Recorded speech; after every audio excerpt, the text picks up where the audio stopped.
Ilara didn't know that the man who answered the door was the most powerful alpha in the realm. She didn't know that the imposing stone mansion she'd stumbled upon in the storm belonged to the Alpha King himself. And she certainly didn't know that the moment their eyes met, the golden thread of fate would snap into place, binding her soul to his for eternity. All she knew was that she was soaked to the bone, bleeding from a gash on her temple, and desperate enough to knock on a stranger's door in the dead of night. The storm had been relentless for hours, turning the forest paths into rivers of mud and forcing her to seek shelter wherever she could find it. Her threadbare cloak clung to her shivering frame, and her worn boots squelched with every step as she approached the massive oak door. Lightning split the sky above, illuminating the intricate carvings that decorated the entrance. Wolves running beneath a crescent moon. She should have recognized the symbol, should have turned and run. Instead, she raised her trembling fist and knocked. The door opened so quickly she wondered if he'd been waiting. The man who stood before her was nothing like the servant she'd expected. Tall and broad-shouldered, with dark hair that curled slightly at the edges and eyes the colour of liquid amber, he radiated a power that made something deep in her chest flutter with recognition. Dangerous. Everything about him screamed dangerous. "Please," she whispered, her voice barely audible over the thunder. "I just need a place for one night. I can work for my keep, I can—" "You're bleeding." His voice was deep, commanding, and something in the rough gentleness of it made her breath catch. Those amber eyes swept over her with an intensity that should have terrified her, but instead sent warmth spreading through her chest like honey. It's nothing. I just— Come in." He stepped aside, and she caught the scent of cedar and something wild, something that called to a part of her she'd long forgotten. "Before you catch your death." Every survival instinct she'd honed over years of running screamed at her to flee. Men like this, powerful, commanding, impossibly handsome, they were dangerous. They took what they wanted and left nothing but destruction in their wake. But the storm was growing worse, and she had nowhere else to go. She stepped across the threshold, water dripping from her cloak onto polished stone floors that probably cost more than most people saw in a lifetime. The warmth hit her immediately, wrapping around her like an embrace she hadn't felt in years. "Thank you," she breathed, and meant it more than she'd ever meant anything. He closed the door behind her, the sound echoing through what she now realized was a grand foyer. Tapestries lined the walls, and a massive staircase curved toward the upper floors. This wasn't just a house, it was a mansion, a palace. What had she walked into? "You're shaking." His voice was closer now, and she turned to find him studying her with those devastating amber eyes. "How long have you been out there?" "Since morning." The truth slipped out before she could stop it. "I've been walking for 3 days." Something flickered across his features. Concern, anger, she couldn't tell which. Running from what? The question hung in the air between them, loaded with implications she wasn't ready to face. How could she explain that she'd fled from everything she'd ever known? That her own pack had cast her out for something she couldn't control? "It doesn't matter," she said instead, wrapping her arms around herself.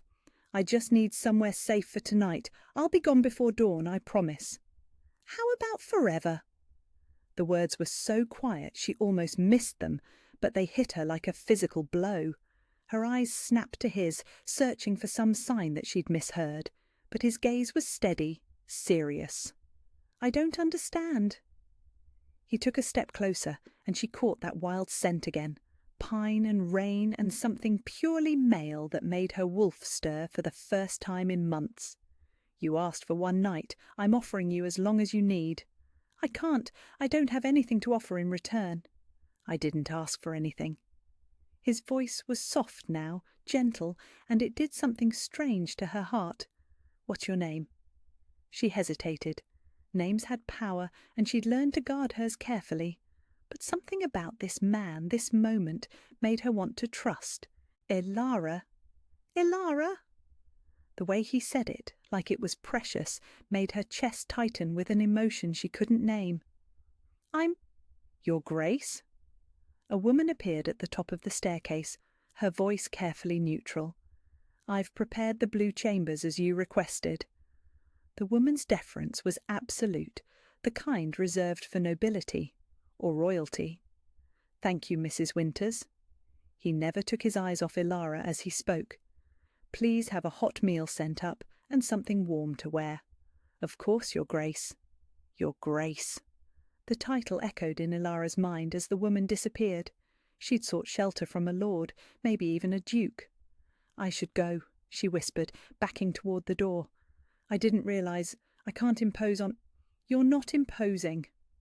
His hand caught hers as she reached for the door handle, and the contact sent lightning racing up her arm. Heat bloomed where their skin touched, spreading through her chest and settling somewhere behind her sternum like a second heartbeat. The golden thread pulled tight. She gasped, and his eyes darkened with something that looked like recognition, like he felt it too, this impossible connection that defied everything she knew about the world. "Stay," he said, and it wasn't a command but a plea. "Just for tonight, if that's all you can give me, but stay."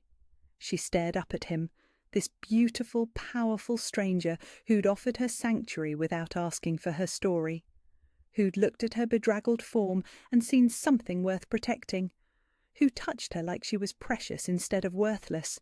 The smart thing would be to leave, to run before he discovered what she really was, what she'd done to deserve exile from her pack. Instead, she nodded. "One night," she whispered. His smile was like sunrise, warm and devastating, and full of promise. "One night," he agreed, but something in his amber eyes suggested he was already planning for so much more. The blue chambers were nothing like any room Ilara had ever seen, let alone slept in. Silk hangings in deep sapphire draped the four-poster bed, and a fireplace carved with wolves and moons crackled with warmth that seemed to reach into her very bones. She stood in the doorway, still dripping, afraid to step on the pristine carpet with her muddy boots. "It's beautiful," she whispered, and meant it, "but I can't—" "You can." His voice was gentle but firm, and when she turned, she found him watching her with an expression she couldn't quite read. "Mrs. Winters will bring you something dry to wear. The bathing chamber is through that door." He gestured toward an archway she hadn't noticed, and her eyes widened.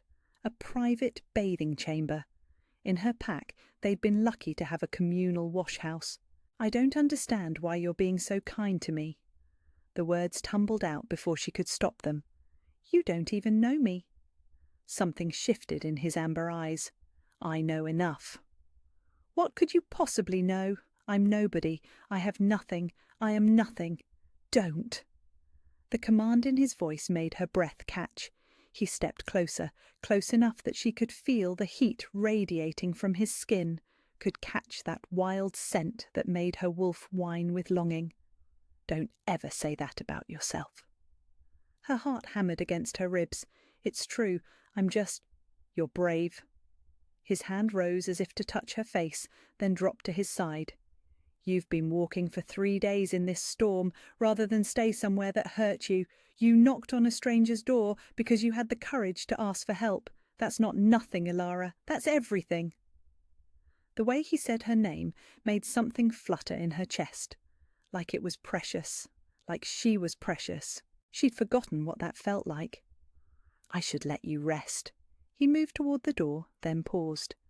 "If you need anything, anything at all, just ring. Someone will come." "Wait." She caught his sleeve before she realized what she was doing, and the brief contact sent that golden warmth racing through her again. "I don't even know your name." He was quiet for so long she thought he wouldn't answer. "Adrian." Adrian. She tested the name silently, and it fit him perfectly, strong and elegant and slightly dangerous. "Thank you, Adrian, for everything." His smile was soft, almost tender. "Sleep well, Ilara."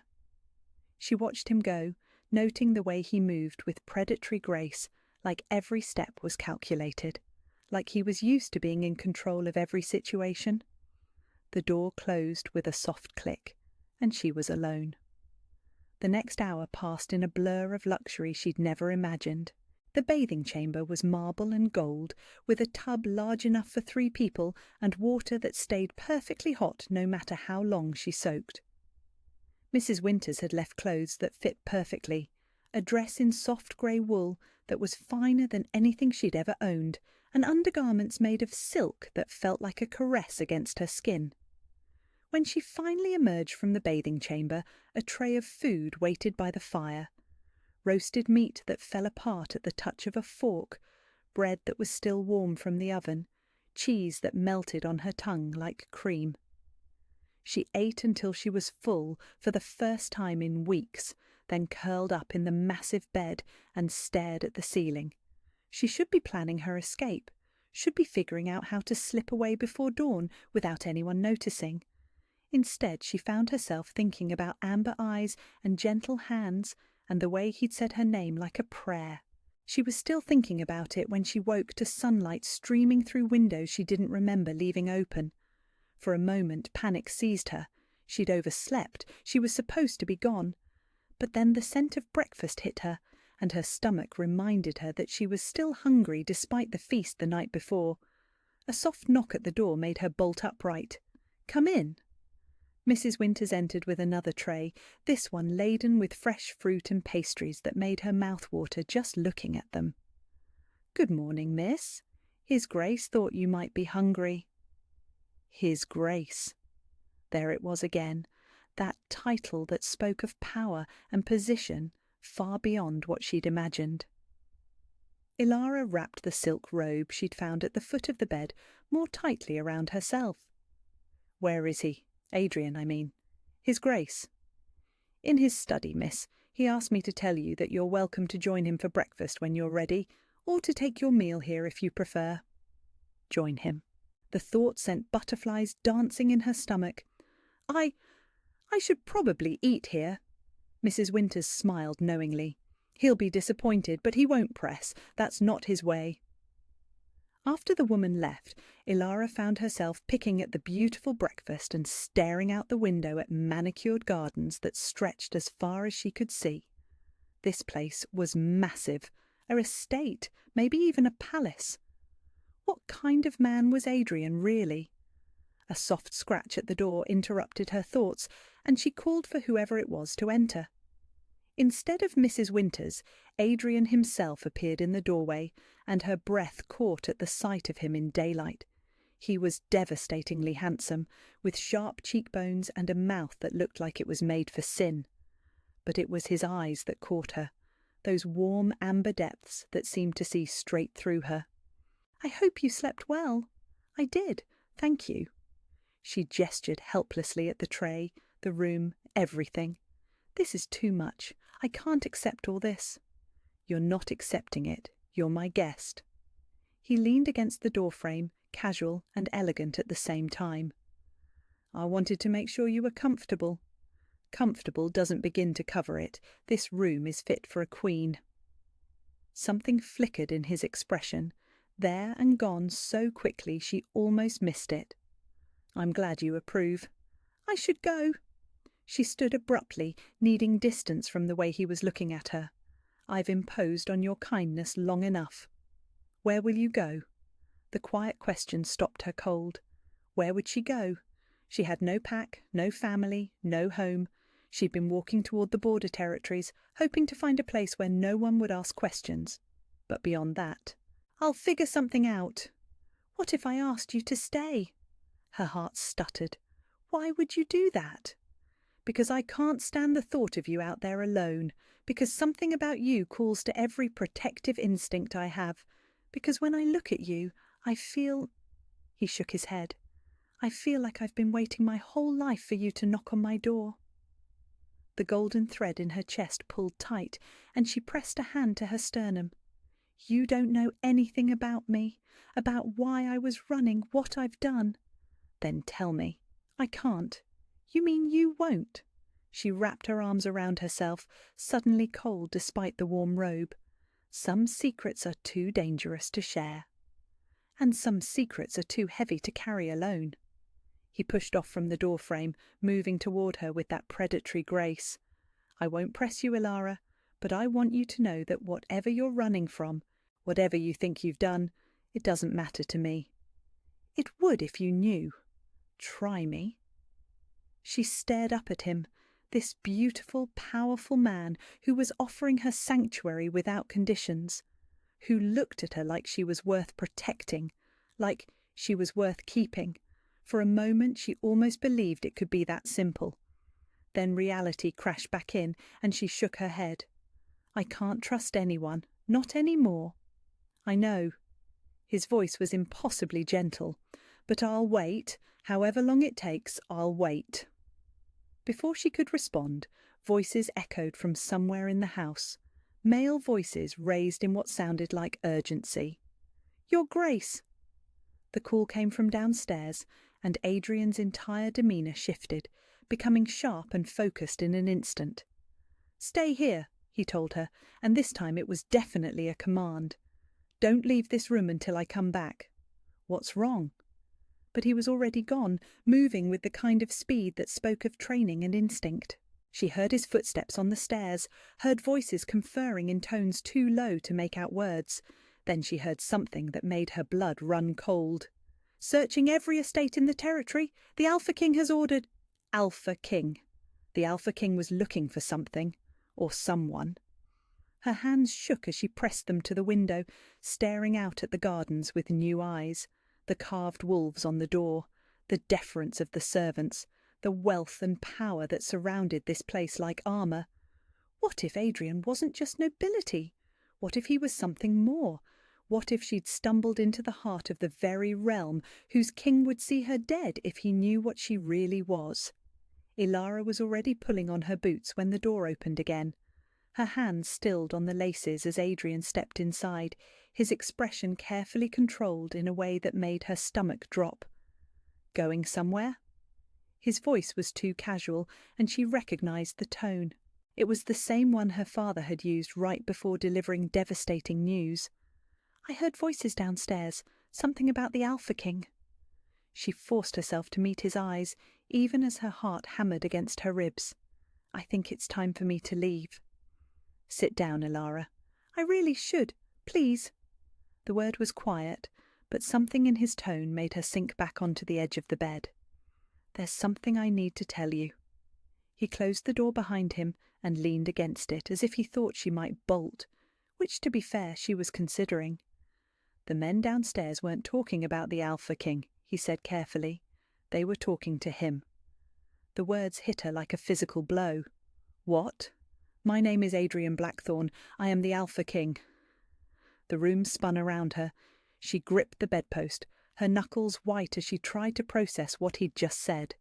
The Alpha King, the most powerful shifter in the realm, the man every pack leader bowed to, whose word was absolute law, the man she'd spent the night under the same roof with, sharing meals and gentle conversation like equals. You're lying. But even as she said it, she knew he wasn't. It explained everything. The mansion, the servant's deference, the way he moved with absolute authority, the way she'd felt compelled to trust him despite every instinct screaming danger. I'm not. His amber eyes were steady, patient, as if he had all the time in the world to let this sink in. I know it's a shock. A shock? She shot to her feet, pacing to the window and back. You're the Alpha King. I asked the Alpha King for shelter like some beggar, and you... She pressed her hands to her face, horror washing over her. God, I cleaned my boots on your doorstep. I dripped mud on your floors. You did exactly what you needed to do to survive. His voice was firm, cutting through her spiral of panic. And I did exactly what I wanted to do. Why? The word came out broken.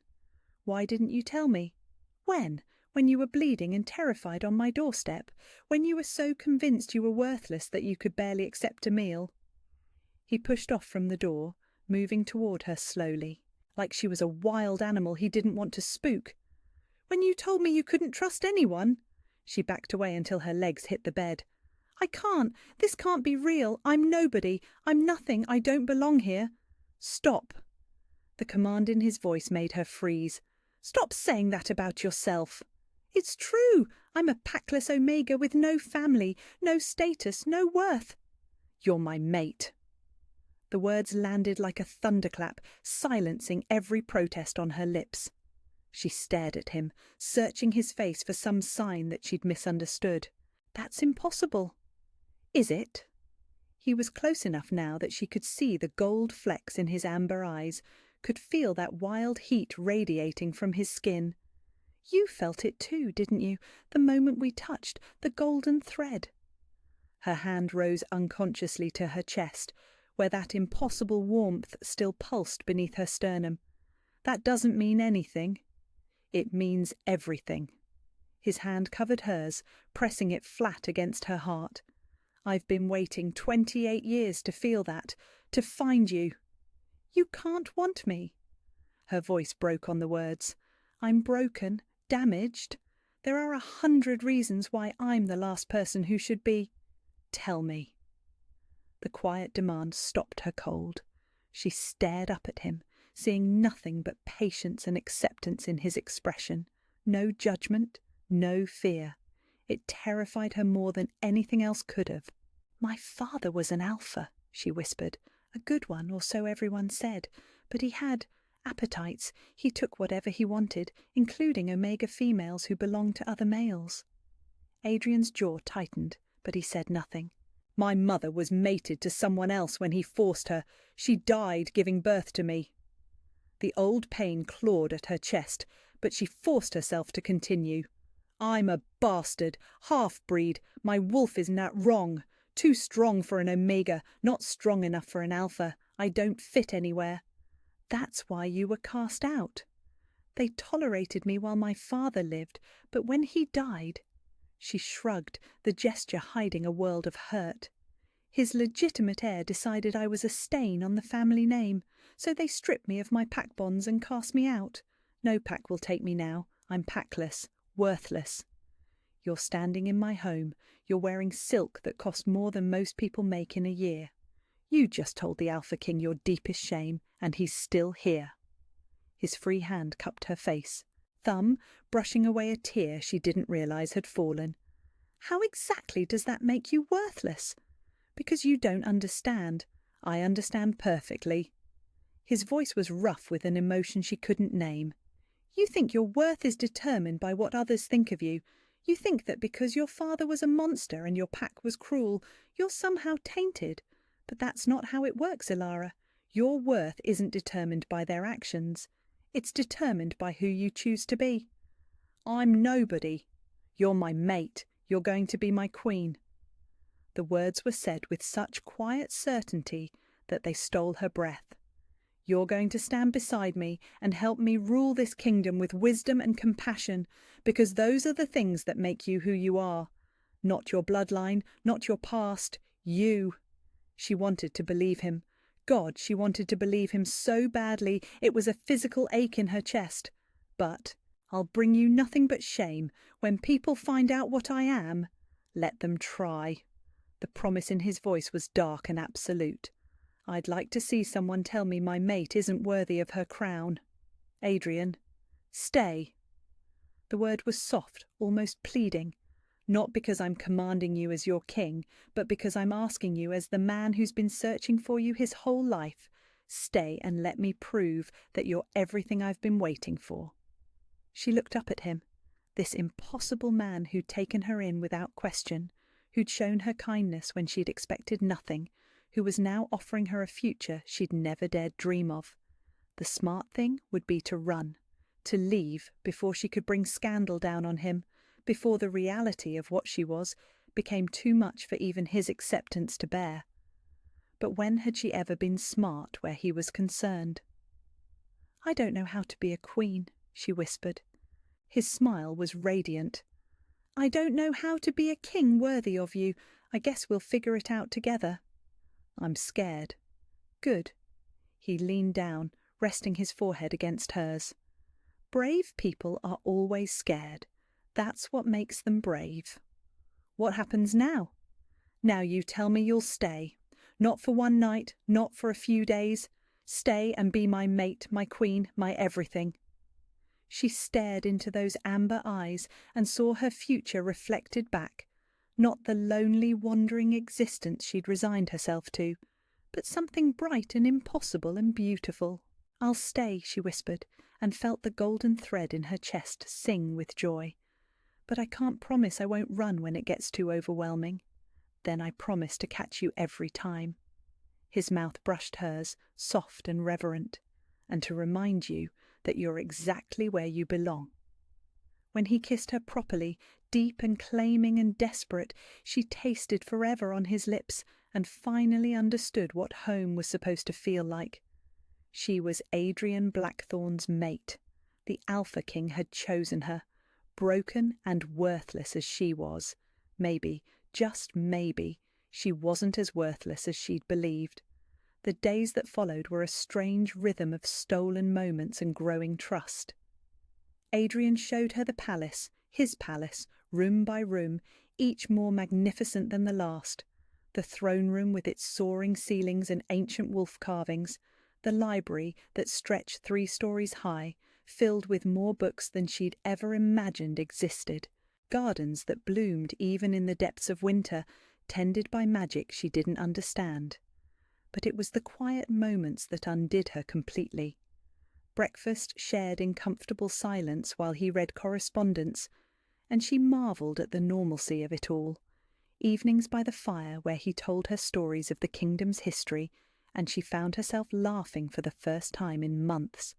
The way he looked at her like she was precious, like she was exactly where she belonged.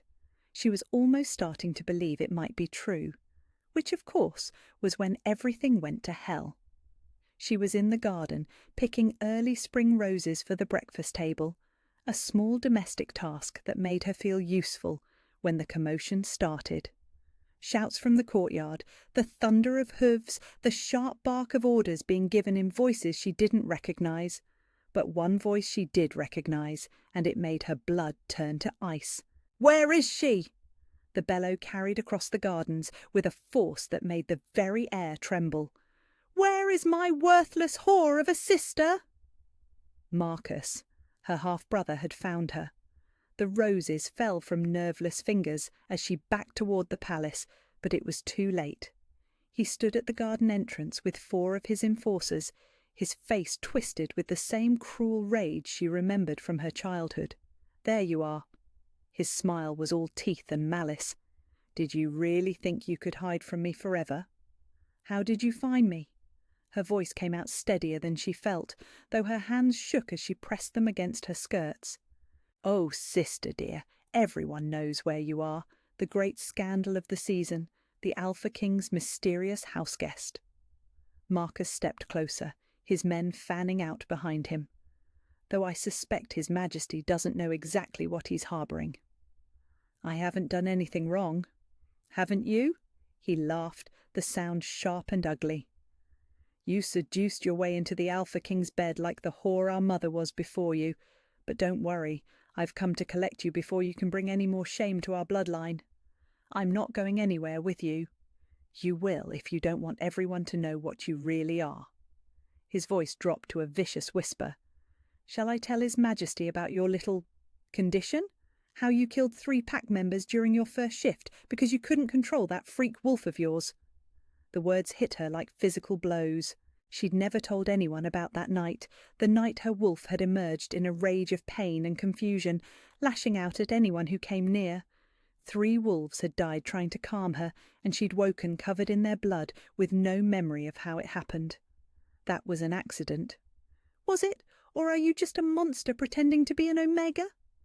Marcus's eyes glittered with triumph. "Come with me now, quietly, and I'll keep your secret. Stay, and I'll make sure the entire realm knows exactly what kind of creature has been warming the Alpha King's bed." Before she could respond, a new voice cut through the garden air like a blade. "I'm sorry, but did someone just threaten my mate?" Adrian appeared at the garden entrance, and Ilara's breath caught at the sight of him. This wasn't the gentle man who'd held her through nightmares, or the patient lover who'd coaxed smiles from her reluctant lips. This was the Alpha King in all his terrible glory, power radiating from every line of his body like heat from a forge. Marcus's enforcers took an involuntary step back, their wolves recognizing an apex predator when they saw one. "Your Majesty."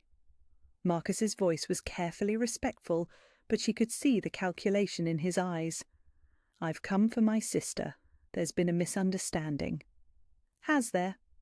Adrian's voice was conversational, almost pleasant. It was the most terrifying thing Ilara had ever heard.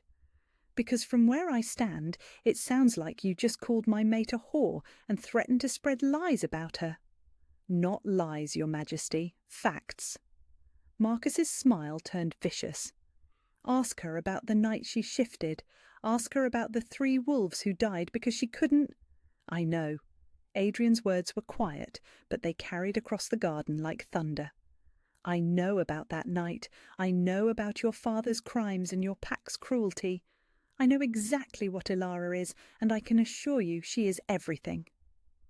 The confession hit Ilara like a physical blow. He knew. He'd known all along, and he'd chosen her anyway. "Then you know she's dangerous," Marcus pressed. "Unstable, a threat to—" "The only threat I see here is you."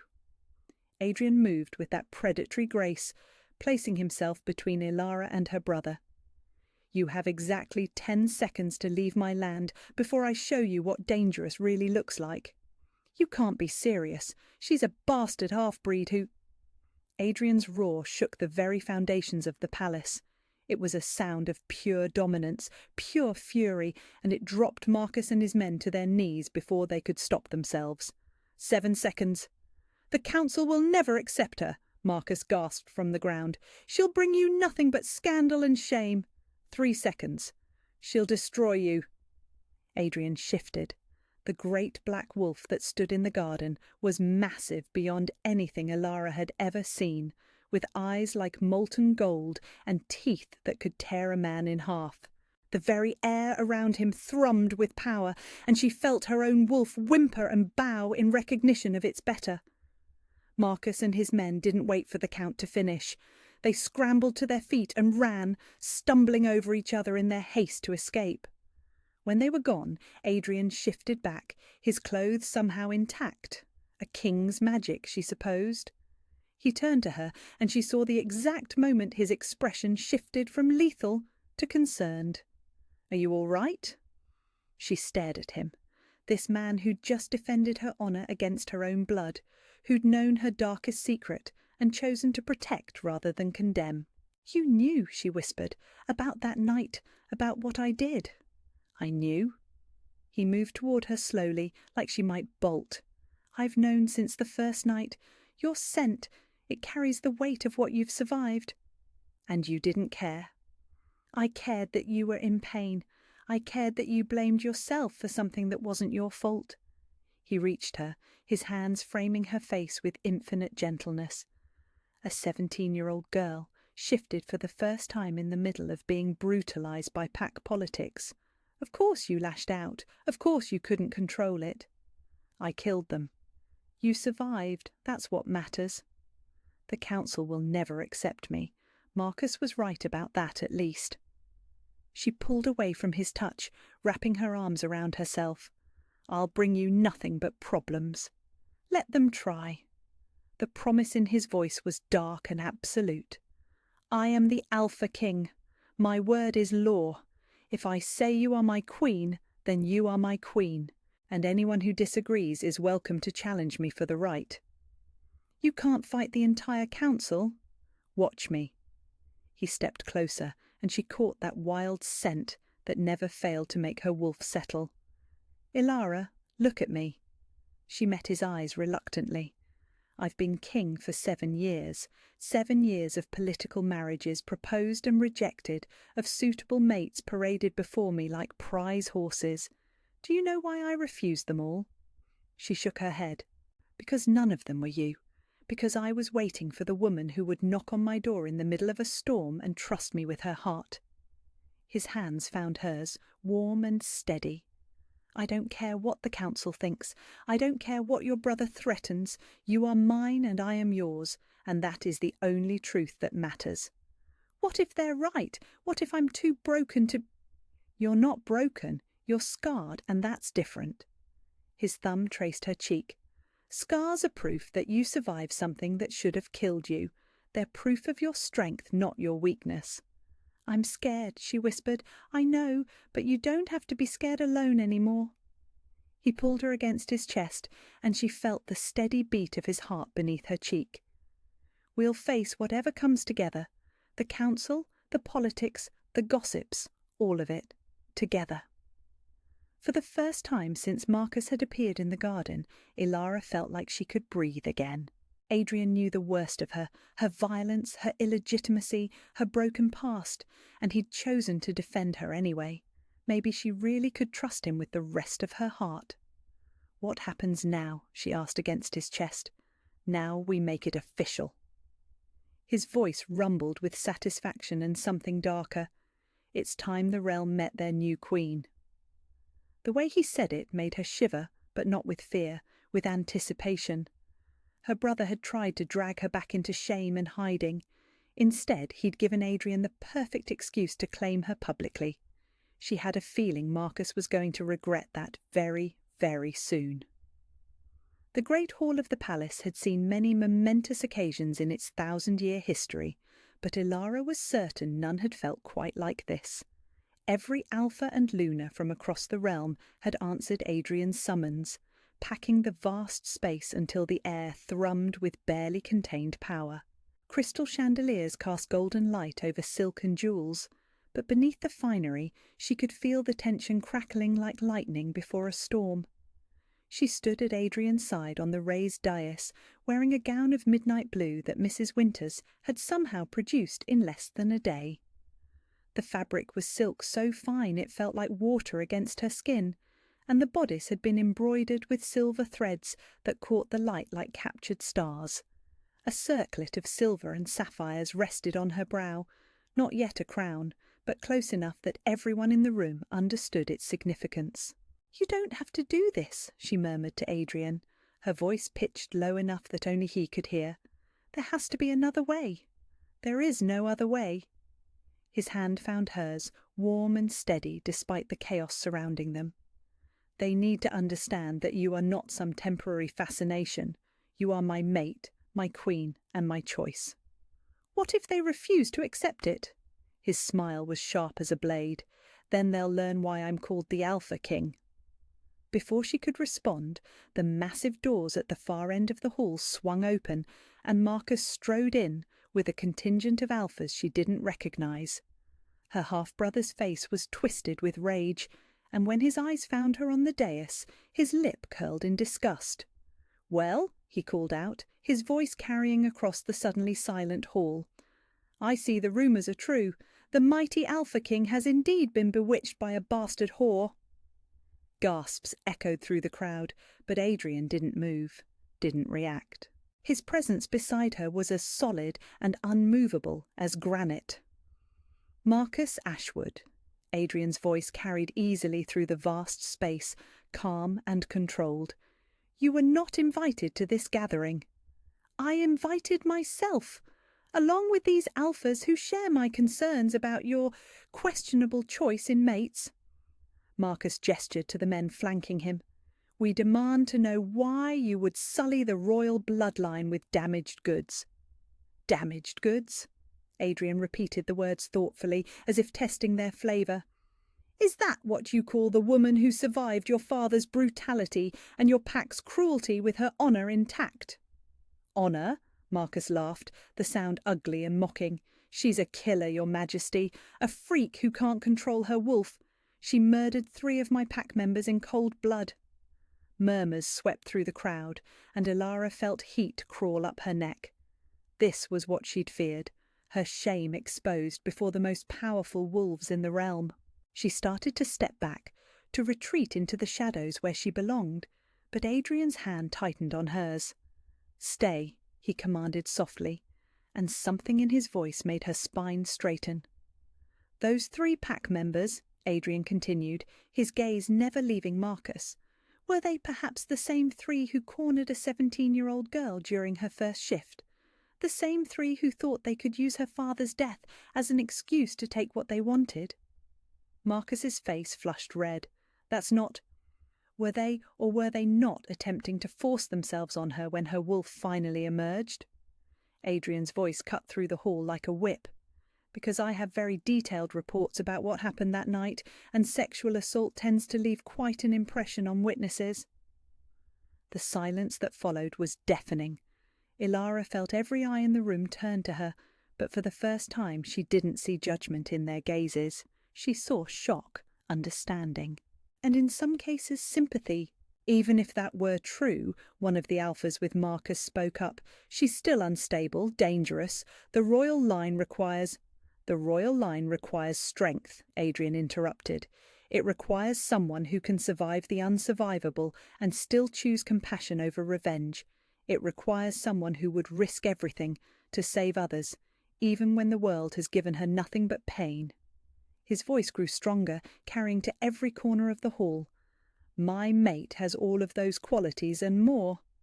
Your Majesty, another alpha called from the crowd, his tone respectful but concerned. We only want what's best for the realm. Perhaps a more traditional choice would be wiser. Traditional?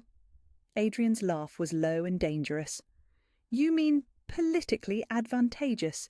You mean someone whose pack can offer you trade deals and military alliances, someone you can use to further your own interests. He released Ilara's hand and stepped forward, his presence expanding to fill the entire dais. When he spoke again, his voice carried the unmistakable authority of a king. I have spent 7 years entertaining your traditional choices, 7 years listening to proposals that treated marriage like a business transaction and my mate like a commodity to be bartered. Not once did any of you present me with a woman who could rule beside me as an equal. Not once did you consider what I might actually need in a partner. And what you need is her. Marcus's sneer was audible even across the vast hall. A broken half-breed with blood on her hands. What I need, Adrian said, and his voice dropped to a whisper that somehow carried to every ear, is the woman brave enough to knock on a stranger's door in the middle of a storm. The woman who would rather face exile than compromise her principles. The woman who looked at the Alpha King and saw not a crown or a title, but a man worth trusting with her heart. He turned back to Ilara, and the love in his amber eyes took her breath away.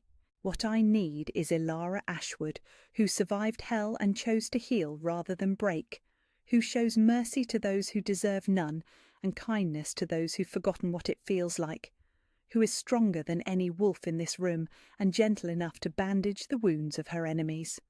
You can't be serious, Marcus sputtered.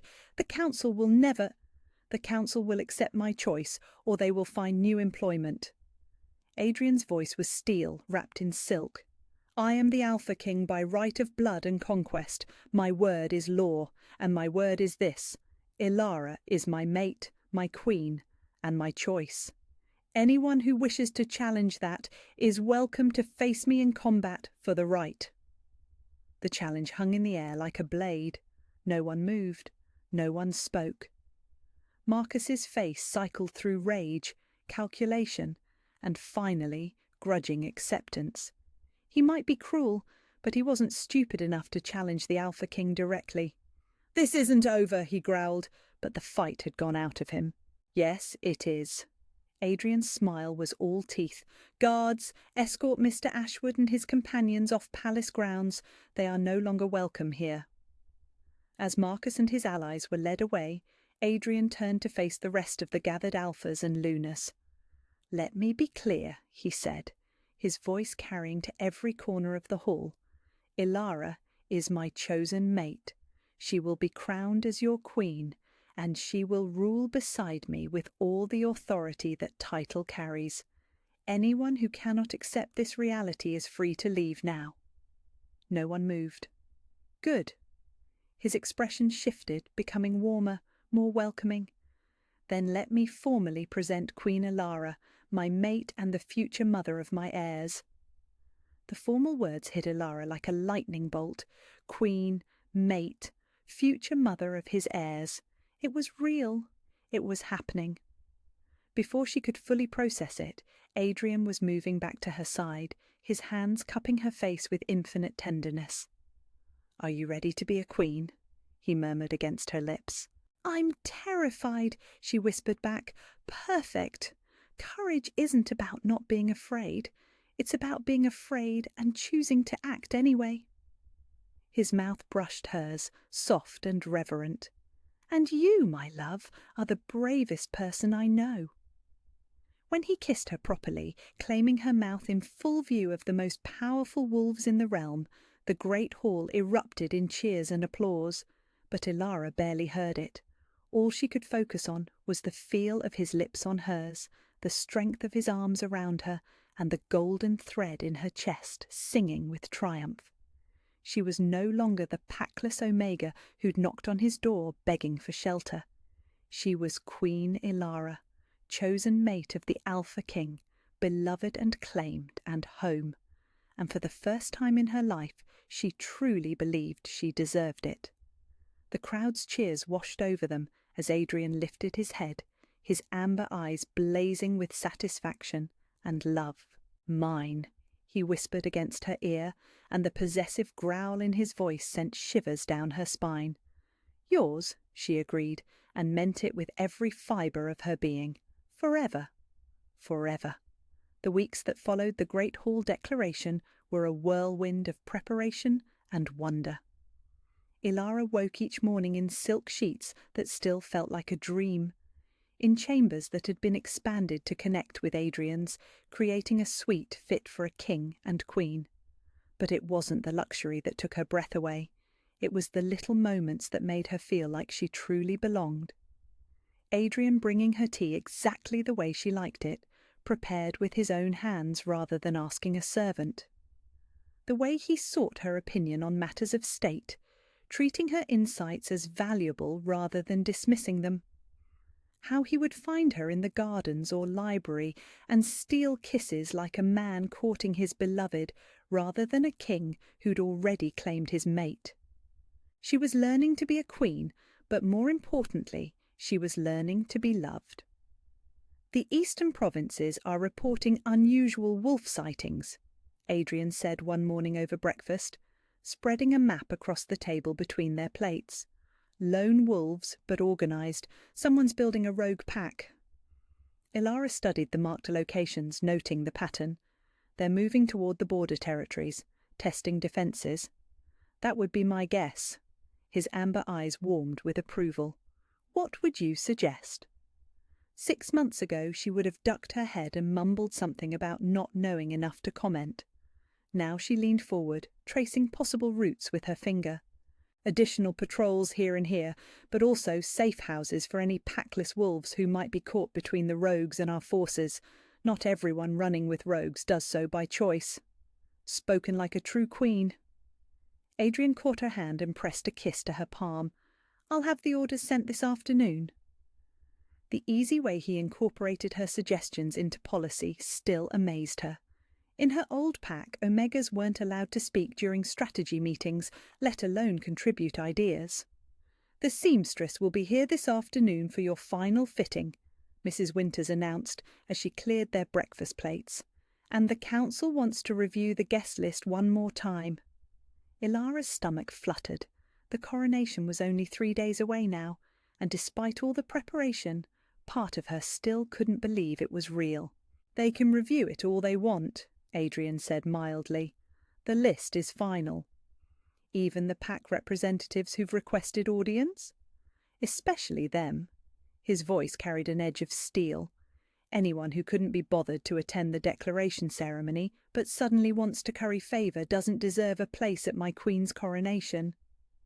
After Mrs. Winters left, Ilara found herself staring out the window at the gardens where she'd first been confronted by Marcus, where Adrian had defended her so fiercely that even now, remembering it made her chest tight with emotion.